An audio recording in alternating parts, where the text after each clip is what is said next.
Hi guys, Alexander here, and today we're going to take a look at KS1 IEM from KBEAR.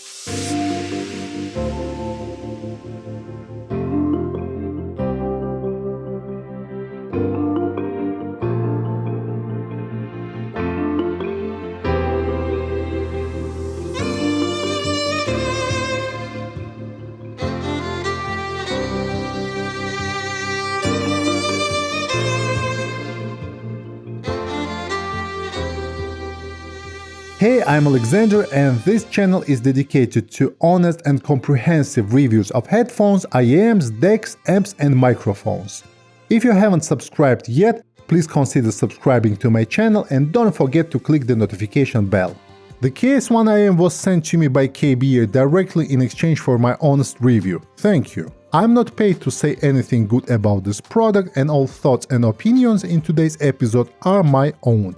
KBEAR was founded in 2014 in Shenzhen by a team who are passionate in hi-fi, and the company is committed to developing products that sound good and at the same time are affordable. The KS1 is a part of company's ultra-budget range, allowing users to get headphones with a detachable cable, decent fit and a nice form factor at an affordable price. KBEAR had some success with its budget models lately, and the KS1 continues this trend. The configuration of the KS1 is simple, and it has one dynamic driver with a diameter of 10 mm. The average cost of KS1 is $15 US.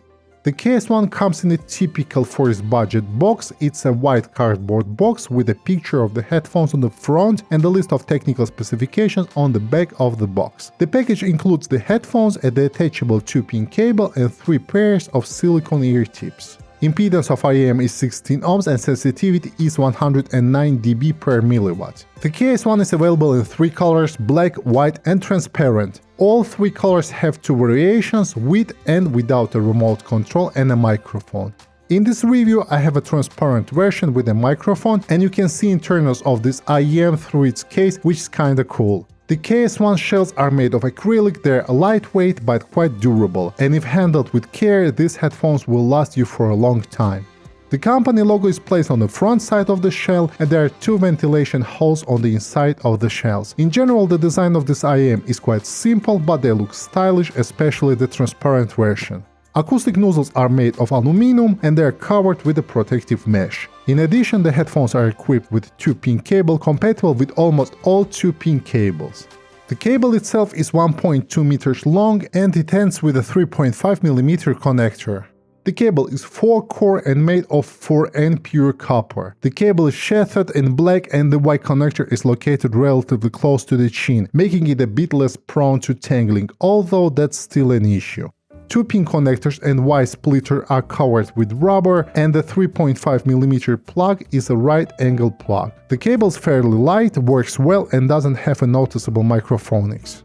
The KS1 headphones are comfortable and I had no problems using them, even during long listening sessions, mainly because of their lightweight. In terms of sound leakage, these are quite low leakage IEMs, and KS1 owners will be able to use them in any situation without any problems, even in the office or for example in the library. In terms of sound isolation, it's above average, and KS1 does an excellent job isolating the environment, provided you use the right ear tip size.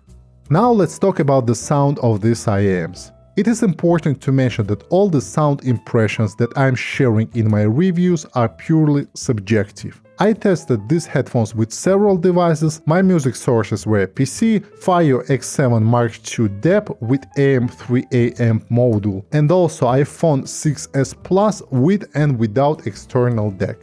As a deck I used Topping D10S, SMSL SU6 and TC35i mobile deck from DD Hi-Fi. As an amplifiers, I used Sheet Magni Heresy and X-Duo MT602.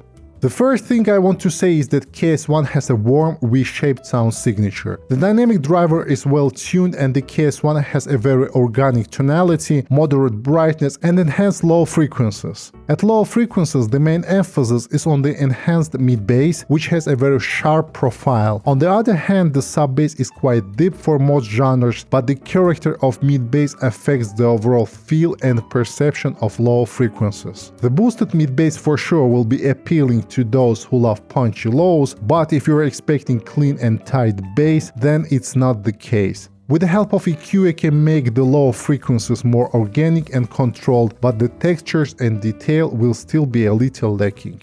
The mids sound full, but the excess bass and mid-bass leakage start to overwhelm it when you are listening to music with a lot of bass. The upper mid though have a more balanced sound, and they also have enough clarity and presence. But in general, you need to remember that KS1 are quite warm, and this might be unacceptable for some people. By the way, EQ can help to reduce the mid-bass bleed into mids. The treble of KS1 is slightly wailed, and their treble response can be described as dark and smooth, but treble is detailed enough not to be called recessed. Definitely these headphones are not suitable for those who are looking for an airy, clean and detailed treble profile. But on the other hand, if you like dark sounding IEMs that can still provide some details, you might like the KS1 tuning. The soundstage of KS1 is medium in width, but its main advantage is its depth. Instrument separation is decent for this price category, but it's becoming worse when you are listening to complex pieces of music, especially music that is rich in low frequencies. Let's summarize. All in all, KS1 are solid budget headphones that perfectly continue the tradition of quality budget products from KBEAR. Talking about pros, I would like to mention the price, good sound isolation, pleasant tonality, good fit and comfort. Cons, a lot of mid-bass, and because of this tuning, the IEM lacks some details in complex musical pieces. But despite the fact these headphones do not excel in any particular direction, they are still a very solid pair of IEMs, especially for its price. If you are looking for budget IEMs that are fun and musical and have a pleasant tonality and a good bass punch, make sure to check out the KS1 IEMs from KBEAR. Alright, that's all from me for today, and I really hope that you enjoyed this video. If you want to see more content like this, please consider subscribing to my channel, and see you in the next video. Goodbye!